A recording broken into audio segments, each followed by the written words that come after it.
Hello, I'm Amanda Radke, social media marketing specialist at Global Interpreting Services and former athletic communications professional, and I am a member of the COSIDA Academic All-America Committee.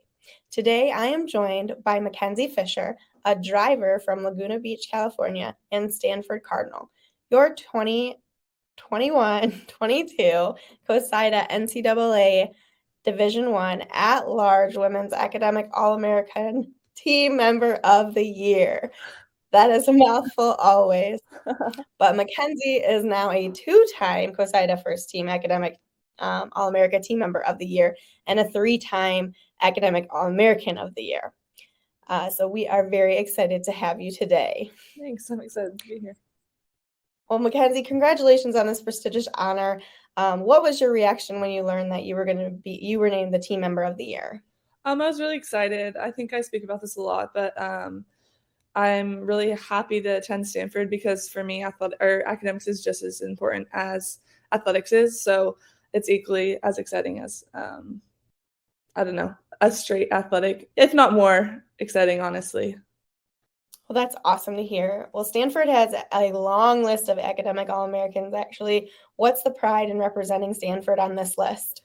I think it's awesome. I think we take great pride in being nerdy, and we really embrace that a bit. So I think, I think it just sums up Stanford really well. I know I'm biased, but I just love the place. I love that we're equally as excited about academics as athletics. And so I think Stanford gets really excited about this award. It's very great. This year, you were the NCAA MVP and led Stanford to the national championship in water polo. This was your first time back in the pool with the Cardinal after Olympic training and the pandemic shortened seasons. Kind of what was this season like for you? Yeah, it was definitely an interesting one for me, just in that, like you mentioned, I'd kind of been gone for 2 years, which meant that I really only knew the class that had been freshmen when I was last there. So it was like an entirely new group of girls, which at first was a bit weird because, a huge part of Stanford is just like how many people you're walking down the street and you see all these people and you get really excited to say hi. And I didn't recognize anyone for so long. But it kind of ended up being a blessing because I got to meet an entirely new group of teammates and they really embraced me. Besides the fact that they only referred to me as grandma, but it was all endearing. And so I actually really appreciated the opportunity just to kind of meet an entire new group of people. So now I know 6 or 7 classes at Stanford from the water polo team, which is pretty cool. That is a very unique. So you have a switching field going to a little bit more academic side. You have a 4.0 GPA as a mechanical engineering graduate student. I could only hope that for myself. Why did you choose this area of study? Yeah, I guess I really had no idea what I wanted to do when I came into school, and I knew I really liked physics in high school, actually. And mechanical engineering is actually pretty tied closely to mechanics, at least physics. So that's kind of what got me started in it. And then I took a couple classes in the machine shop at Stanford, which we call the product realization lab. And I just became obsessed with it because you can just make whatever you want. So that's really the part of mechanical engineering that gets me really excited is the hands-on problem solving. So yeah. Well, how does your focus in the classroom carry over to the pool?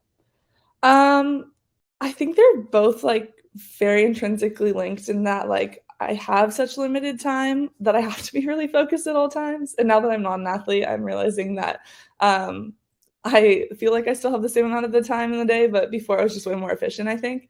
And that that you have only a certain amount of time and you still want to hang out with friends. So I think the heightened focus from academics kind of is carried over from athletics, if that makes sense.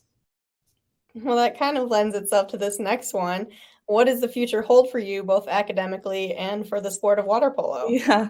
So I actually decided that I'm going to retire from water polo, which sounds really weird because I'm pretty young. But I think at Stanford, I was really fortunate to get introduced to a lot of things that I'm super passionate about. And I'm really excited to try out some of those things. And with national team training, it's kind of a full-time job. So you don't really get to do the normal internships or kind of get started in the working world, which I know people are confused why I want to rush into it. But I'm just excited to try my hand at mechanical engineering and get experience with that. So that's what I'll be doing in the next step of life, I guess.